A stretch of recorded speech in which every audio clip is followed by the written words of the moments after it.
Matutong magpasalamat sa Diyos. Ako po si Father Fiel Pareha at ito po ang ating segment, ang Daily Devotion, na kung saan tayo po ay magdarasal, magbabasa at magninilay kasama ng salita ng Diyos sa buong taon. Manalangin tayo. Sa ngalan ng Ama, ng Anak at ng Espiritu Santo. Amen. Halina, banal na Espiritu, liwanagan mo ang aming puso at isip nang maunawaan at maisabuhay namin ang iyong salita. Amen. Our Bible passage for today is from the Gospel of St. Matthew chapter 8, verses 5 to 17, and I read it for you. When he entered Capernaum, a centurion came to him, appealing to him and saying, "Lord, my servant is lying at home paralyzed in terrible distress." And he said to him, "I will come and cure him."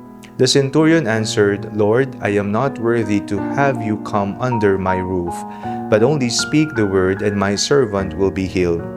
For I also am a man under authority, with soldiers under me.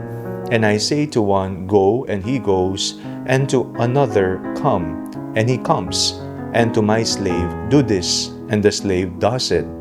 When Jesus heard him, he was amazed and said to those who followed him, "Truly I tell you, in no one in Israel have I found such faith.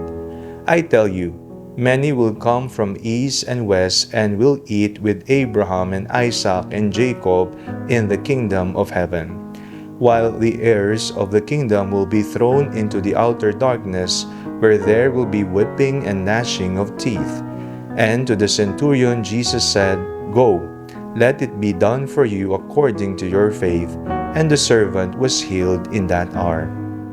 When Jesus entered Peter's house, he saw his mother-in-law lying in bed with a fever. He touched her hand, and the fever left her, and she got up and began to serve him. That evening, they brought to him many who were possessed by demons, and he cast out the spirits with the word and cured all who were sick. This was to fulfill what had been spoken through the prophet Isaiah.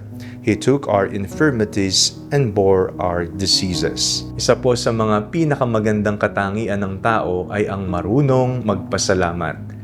Ngunit kadalasan, mas madali para sa atin ang mapansin ang mga bagay na wala tayo kaysa sa mga biyayang mayroon tayo. Minsan, nakatuon tayo sa ating mga problema, pagkukulang at mga kahilingan na hindi pa natutupad.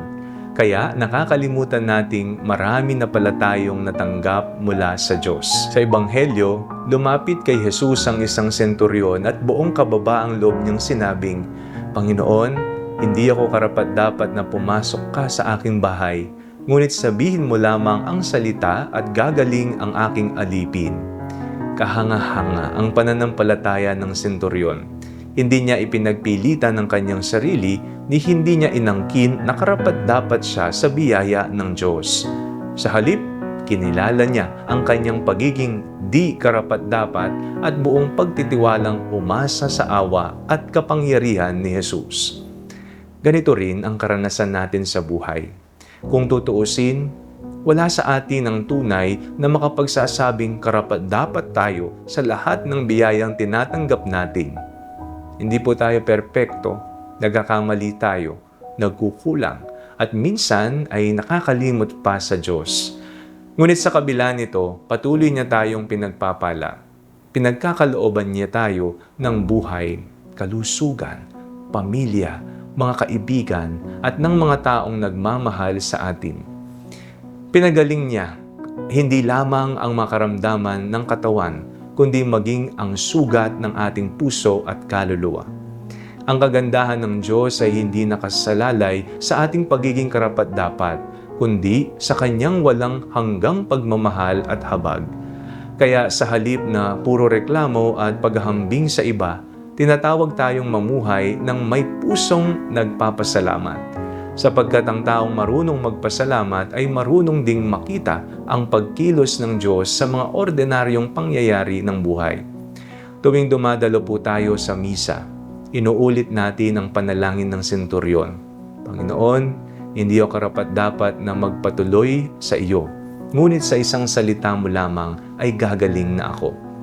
Naway hindi lamang ito maging mga salitang binibigkas natin, kundi isang tunay na pagpapahayag ng ating pananampalataya at pasasalamat sa Diyos na patuloy na nagpapagaling at nagkakaloob sa atin kahit hindi tayo karapat-dapat. Manalangin tayo. Panginoong Hesus, maraming salamat sa iyong walang hanggang awa at kabutihan. Kahit kami ay makasalanan, hindi karapat-dapat, patuloy mo pa rin kaming pinagpapala, pinapagaling at inaalagaan. Turuan mo kaming maging mapagpakumbaba at magkaroon ng pusong marunong magpasalamat. Naway makita namin ang iyong mga biyaya sa bawat araw at magtiwala sa iyong pagmamahal. Amen. Sa ngalan ng Ama, ng Anak at ng Espiritu Santo. Amen.